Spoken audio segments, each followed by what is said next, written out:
Well, good morning, everybody. Thank you for being here today for our announcement. I'm joined today by Scott Fash, who's the CEO of Build Alberta, Kaylin Anderson, who is the leadership of Build Edmonton Metro, and Brian Hahn, who's the leadership of Build Calgary region. Build has been a pretty critical partner of the government, as well as the industry that they represent over the last several years as we have faced the housing crisis in Alberta, making sure that we continue to address the unique challenges in Alberta and the challenges that we also see across the country as we make sure that we continue to build more homes. We certainly appreciate their support, and I think together we've been able to accomplish significant things.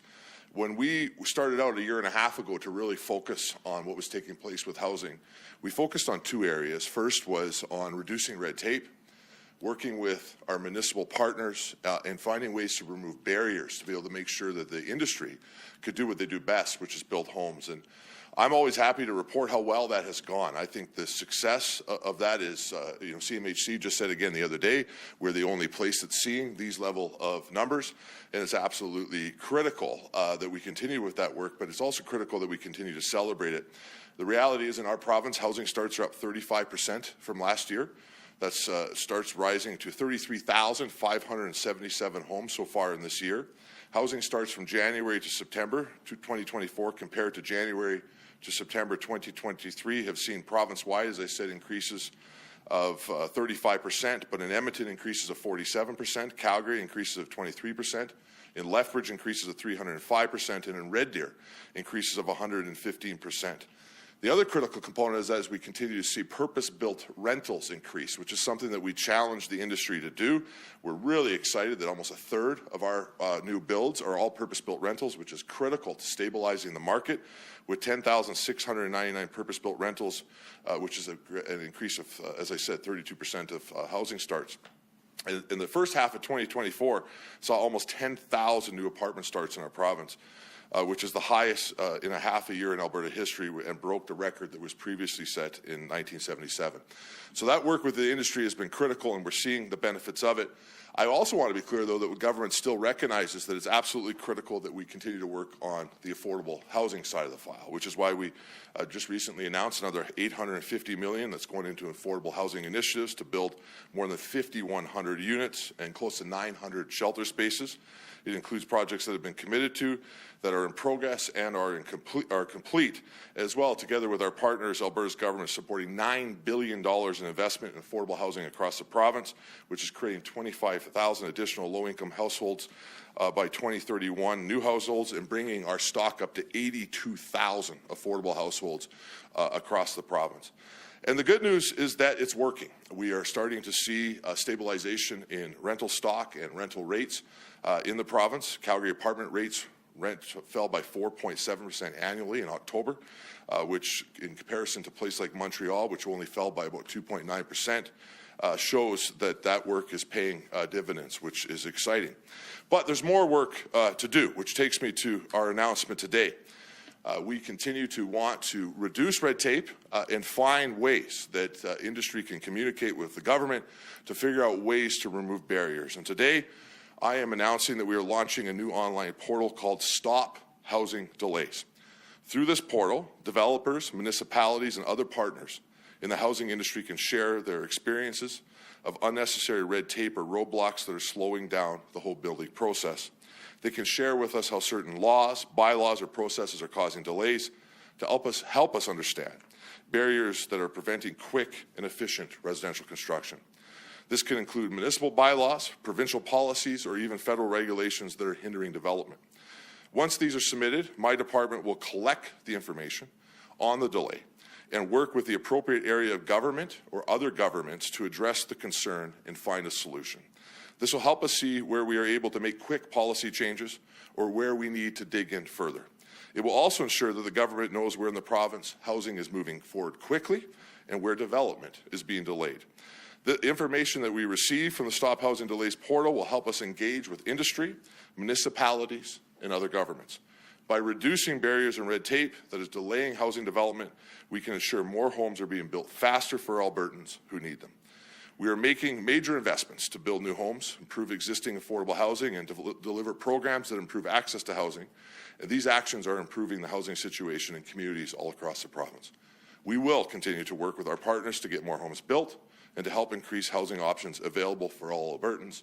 And as I said, industry will continue to be the key factor in that relationship, and we will continue to work very closely with Build Alberta all across the province to continue this work together. And with that, I would like to ask Scott Fash, the CEO of Build Alberta, to come up and share a few comments with you. Scott? Thank you, Minister Nixon and the Government of Alberta for your commitment to making housing more attainable and for today's launch of the Stop Housing Delays portal. This is an important step forward, and it demonstrates the government's commitment to identifying and reducing the barriers industry faces in building the housing that Albertans need. Across Alberta, we're fortunate to work with many municipalities that are truly national leaders in supporting timely and efficient housing approvals. But as with any complex process, challenges still arise, sometimes in specific regions or even with individual development officers or provincial regulators. When these issues emerge, our current options for addressing them are often limited and can be both time-consuming and resource-intensive. This is where the new portal can make a real difference. It provides industry a clear way to communicate issues that we experience on the ground, many of which elected officials may not even be aware of. From inconsistent provincial and municipal approval timelines to land dedication requirements that may contravene legislation, the portal allows us to better identify and quantify gaps in legislation, policies, and practices that may unintentionally be causing delays or drive up the costs ultimately for home buyers. This kind of communication and data collection is essential to making meaningful change. By identifying and prioritizing these issues with the support of a portal, we're enabling municipalities, government, and industry to work together towards real practical solutions. Alberta's housing needs are only growing, and by collaborating through this tool, we can tackle the specific barriers that each municipality or region faces to support timely, cost-effective housing. Our industry's goal is to provide Albertans with more choice, flexibility, and affordability in housing, and we recognize that reaching this goal requires a shared commitment and willingness to adapt. So thank you again, Minister Nixon and the Government of Alberta, for taking this proactive step forward. We look forward to working alongside you, our municipal partners, and communities across the province in making housing more accessible to all Albertans. So I'll now hand it off to Kaylin Anderson, who's the CEO of Build Edmonton Metro. Thank you very much, Scott. And especially thank you to Minister Nixon and the Government of Alberta for the launch of the Stop Housing Delays portal. This initiative is an important step towards addressing the practical barriers that our industry faces in meeting housing needs of Edmontonians and residents across the whole Edmonton metro region. One of the most pressing priorities in our region is ensuring an adequate supply of land is ready and accessible for new housing developments. Land supply impacts not only developers, but also the broader community, influencing everything from housing availability to its affordability. Having the right land supported by streamlined processes and responsive policies is essential for building the diverse housing options that our growing population requires. This portal gives us, as industry, a new way to communicate directly with our municipal and provincial partners about the unique challenges that we encounter, from approval timelines to land use requirements and regulatory hurdles. This kind of real-time feedback is invaluable. It will help government gain a fuller understanding of where they can support us in creating smoother pathways to development and removing barriers that impact not only builders, but Edmonton families looking for more housing choices. Ultimately, this tool isn't just about streamlining processes for development. It's about creating efficient, collaborative approaches that benefit all of us. By working together and sharing our insights, we can ensure that land and housing development in the Edmonton metro region is both responsive to the community's needs and able to keep pace with demand, which, as we know, is very high indeed. So thank you again to Minister Nixon and the Government of Alberta for recognizing the importance of industry input and for taking this proactive step towards housing accessibility and affordability in our province. We look forward to continuing this collaboration to build a more vibrant and inclusive Edmonton metro region and Alberta as a whole. Thank you very much. With that, I will give the final word here this morning to my counterpart Brian Hahn, who is the CEO of Build Calgary. Well, good morning, everyone, and thank you very much, Kaylin, and certainly Minister Nixon, thank you very much to you and your colleagues at the Government of Alberta for your focus and attention on the key issue of housing. I know I echo the comments of my colleagues here from Build Alberta and Build Edmonton, and I know that they would agree with me that this industry makes a significant impact on Alberta. In Alberta, it's estimated that the housing sector employs over 60,000 people in new home construction and in both on and off-site jobs, and that results in nearly $4.7 billion in wages and adds $10.7 billion in investment in Alberta, across Alberta, rather. Right here in Calgary, those similar numbers in new home construction result in just under 30,000 jobs paying $2.2 billion in wages, which adds $5 billion to the economy of the Calgary metropolitan region in terms of investment. Build Calgary members have been building housing at a record pace for the last 3 years, as the minister said, and they've been satisfying the demand for a wide range of housing options. Key to driving affordability in those projects that are delivering, that our members are delivering rather, is minimizing the cost and time barriers that all of those projects must go through in terms of processes in order to obtain approval to proceed. We support all initiatives intended to lower and eliminate time and cost barriers to land development and additions to housing supply. We very much look forward to collaborating with the Government of Alberta, as has been invited here this morning, as well as our partners in city building in the municipalities of the Calgary region, and lowering and eliminating all of those barriers to housing supply so that we can truly deliver a affordable, attainable product to all Albertans who want one. Thank you very much, and I'll turn the podium back to the minister. We'll now open it up to questions from the media. Remember to please state your name and outlet, and we'll be taking one question and one follow-up today. There's a microphone just off to the side if we could use that. Hi, Minister. Adam McVicker with Global News in Calgary. I'm curious how the government would use this type of information, considering we're seeing pretty strong numbers here in housing starts. I'm curious how the government would use this information when it comes to like a municipality, for example. Well, I think we're going to use it a couple ways. I mean, first, I think it starts with using it internally within the province before we even talk about how we will handle it with municipalities. You know, I have over the last year, and I know the Premier experiences the same thing everywhere that we travel. We talk to different developers and different construction companies who are saying, hey, I got this project that's going to build 10,000 more units in a particular city. It's being held up by blank associated with the Alberta government, often within my former Ministry of Environment, and then we start running down that process, and you know it's happening enough that we need a process internally within government to have that conversation. So what will happen now is if we hear a hold up on a transportation issue, for example, maybe a overpass needs to be put in place to be able to complete a certain project, maybe a water permit is what the issue is, you know, issues like that. And as a lead on housing, our ministry will then take that information similar to what has taken place with the Department of Red Tape. When information comes in, we'll communicate with our colleague over in that appropriate department, and we will fast track a process through that to continue to build more units. We are having success, you're correct, but the reality is at the pace that our province is growing, we have to continue to maintain that momentum and frankly even increase it slightly more to be able to keep up with where we're going.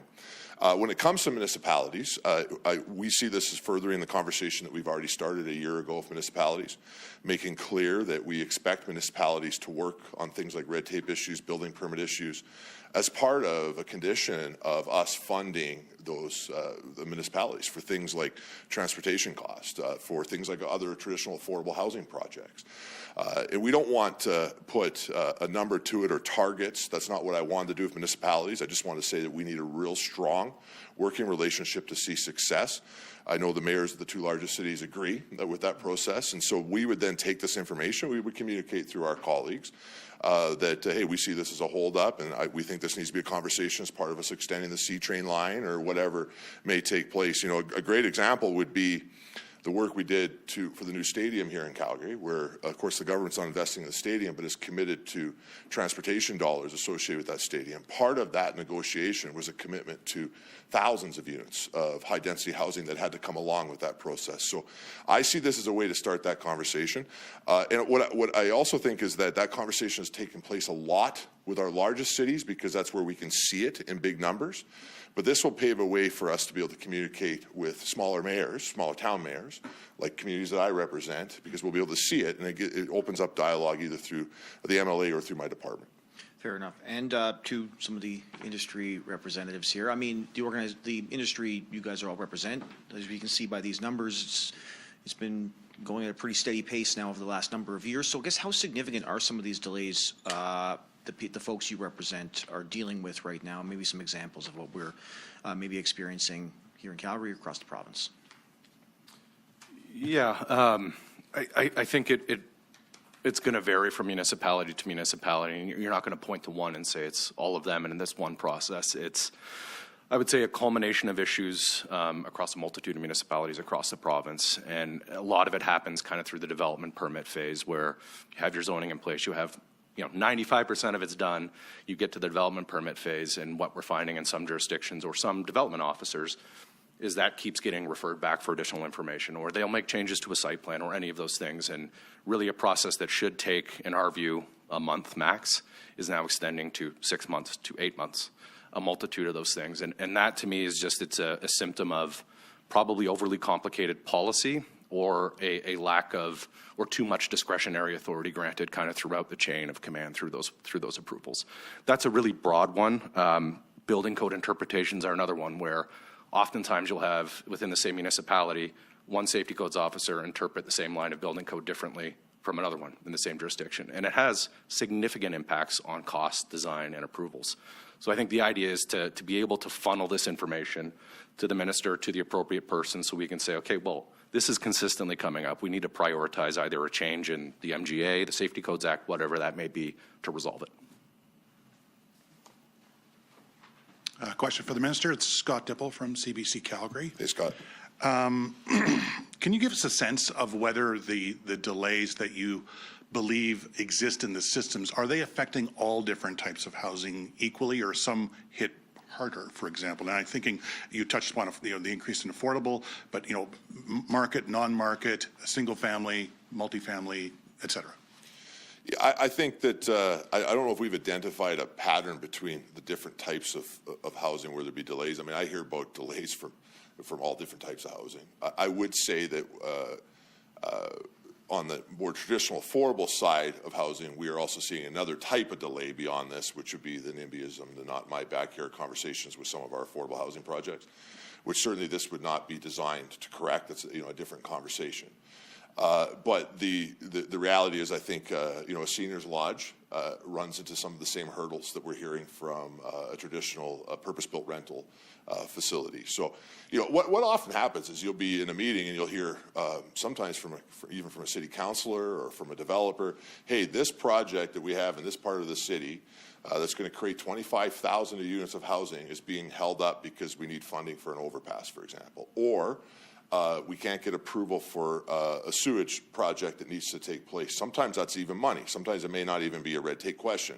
But it's important that that's then identified to the government so that we can then take a look at it in comparison to the investment, right? And so that, that information as we look through budget and talk to our colleagues in other departments, I think is pretty critical, because if we add that a certain type of infrastructure project is going to create another 10 or 20,000 units in a place like Calgary, that obviously is, I think, relevant to the budgetary question.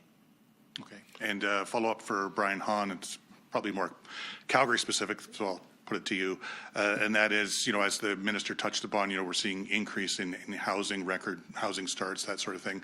But without knowing if this has the potential to increase, let's say by 10% or 20%, is the industry going to be able to find enough labor to execute on all these additional projects that are potentially coming? So it's an interesting question, Scott, and thank you for it. 3 years ago, when I was asked that same question, will industry be able to find enough labor, I certainly had my doubts. But quite clearly, industry has been able to find enough labor or come up with creative and innovative solutions to, for 3 years on the trot, hit record numbers. Certainly the attractiveness of Calgary and the region as a place to live, and its relative affordability nationally is a big driver of that. And in addition to attracting thousands to come and make Calgary their home. It's also attracted those who work in the industry, and it's supported that effort as well. So I continue to expect industry to do that, and look forward to continued solid growth in the Calgary region. And I certainly am supportive of the other Government of Alberta policies to help point young Alberta men and women towards the very worthy careers in the trades. And I think that really is amplifying all of the efforts of our members as well. Thank you. I'll add just, if I could, to the labor question. I think it's fair that all of us recognize that labor is probably one of the biggest potential pinch points as we progress with the growth that we see, not just for housing, but across all of our sectors.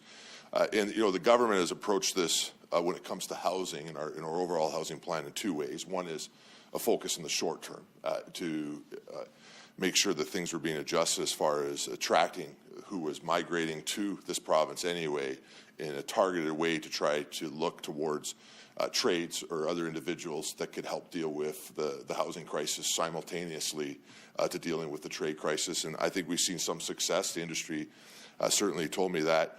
And then the other work that we've really been focused on with the Minister of Education and the Minister of Post-Secondary, could speak more to it, but it is part of the housing plan, was a real effort at both the university and the high school level to target attracting people to the trades.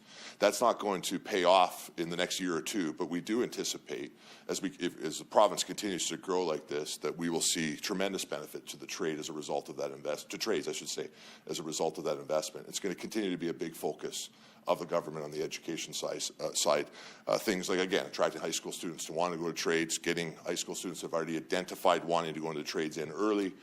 We have high school programs starting to build homes elsewhere in the province right now to expose young people to trades. And so I think that's where we will see the long-term effort be able to pay off while we continue to absorb the short-term pressures. We'll now take a break in the room and move to the phones. To ask a question, please ensure you are not on speakerphone when using your keypad and press *1 to enter the queue. If you press *1 before the media avail begin, please press *1 again. Operator, can you please put through our first caller? Yes, the first caller is Shalane Selsky from CTV News. Please go ahead. Hi, thank you so much for taking my question. I'm not sure who best to direct it to. I'm wanting to ask about Edmonton specifically. Do we know how permit timelines or delays compare in Edmonton versus other jurisdictions? Is there a region, I guess, that is known for having the fastest approval timelines, and how might the capital city compare to that? Well, I'll let build upon my answer, but my quick answer would be that we say the same comments no matter what city I'm in. At the same time, though, I want to really emphasize that we've seen a lot of effort from both Calgary and Edmonton on this issue. They have responded to the province and to industry's call when it comes particularly to permitting issues. I still think we see some ongoing challenges when it comes to development and land use planning issues, which is normal. It's a tough conversation for all politicians, but I think we have to give credit to both councils for responding to the request of government, and they're a big part of why we're seeing these results. But the stories I hear are very similar across the province. I mean, sometimes there's some nuances associated with different projects, but in general, I think it's about the same. But why don't we check with Edmonton? Thank you, Minister. I do need to give a lot of a big shout out, frankly, to this province. When it comes to the national scene, Alberta is crushing it. So we need to keep this in perspective in terms of how well we are doing collectively relative to the rest of the country. I mean, it's quite astonishing. So while improving our delays on a wide variety of dimensions is critical within our big cities and across our mid-sized cities and our towns in Alberta, I do think it's important to put in perspective just how well our province typically does as compared to other jurisdictions. With that said, Edmonton, in terms of the Edmonton-Calgary Battle of Alberta, I'm sorry, Brian, is doing better. But within the Edmonton metro region, Edmonton as a city is not at all the leader of the pack. We're seeing communities like Leduc, Beaumont, Spruce Grove, just doing a ton of work to expedite the potential for development and to really take the personal challenge upon themselves as administrations and councils to really reduce those timelines. So while Edmonton can put the challenge to Calgary, I would suggest that Leduc should put the challenge back to Edmonton. And as a team, I think that we can succeed a lot better and continue to lead this country. Shailan, do you have a follow-up? I do, yeah. I guess just to Kaylin as a follow-up directly on that, when you talk about the timelines for Leduc, Beaumont, or Spruce Grove, I guess how does that compare to Edmonton? Like, is in terms of permitting approvals or housing bills, what kind of timelines can you provide? And then I guess just another one to the minister. I see there are no officials from either of the cities there today with you. I guess how much were they included in terms of consultations on this plan? So quickly, while I don't have the stats on every community right in front of me, I can tell you that communities like Leduc are able to process permits within a number of days, and in Edmonton it would be more like weeks or months. But all of that is readily available online, and I'd be happy to send that through at a further point. And I should have earlier gave a shout out to my hometown of Sundre, which is doing building permits in 24 hours. I know they're proud of that, so maybe they should challenge everybody. As for the cities, all our cities across the province remain the most critical partner in making sure that we can build the homes that we need inside our communities. We would not be where we're at without that partnership. We continue to consult with them on overall direction. Specifically on this announcement, we can't obviously have everybody who's involved in housing standing on the stage with us. This has, though, overall been developed by the department at my request. As a tool to be able to provide information to the ministry to be able to communicate across government and with other governments. And I have not heard any concerns from the mayors about us investing in that effort to be able to collect that information. Thank you, operator. Next caller, please. The next caller is Catherine Grabowski from Alberta Today. Please go ahead. Hi, thanks. So I'm kind of wondering how these changes or lack of changes will be communicated. Like, will you say, hey, we got 50 submissions about this one regulation, we can't remove it because it's for safety, or hey, we're speeding up this process? How will these changes be communicated? So we're going to follow the same process that we did with red tape reduction, because it worked very well across the government. And so that process was, as information came in, it was shared with the appropriate department and or the appropriate government. Information was then collected about whether this was a very easy thing to handle, and obviously then action would be taken quickly. If it's something that requires a policy decision or a change of that magnitude, that information then went back up to the red tape minister. In this case, would go back up to us. We would communicate with the individual who provided it to let them know where it was at, and then it would go into a conversation with whatever government was there of whether or not it made sense to legislate or to regulate on that particular issue. Those decisions will be made based, frankly, on the gain versus the not gain of whatever the investment may be in regards to red tape. That process worked very, very well. The proponents who brought in information were able to receive feedback on what they had presented, and it gave the opportunity for the decision makers also to work at it with either the department and or their administration if it was a different level of government. So that's the process we're going to try to follow, and we'll see how it works. And one of the things we heard today is that sometimes building code inspectors or what have you, they have different interpretations of existing laws.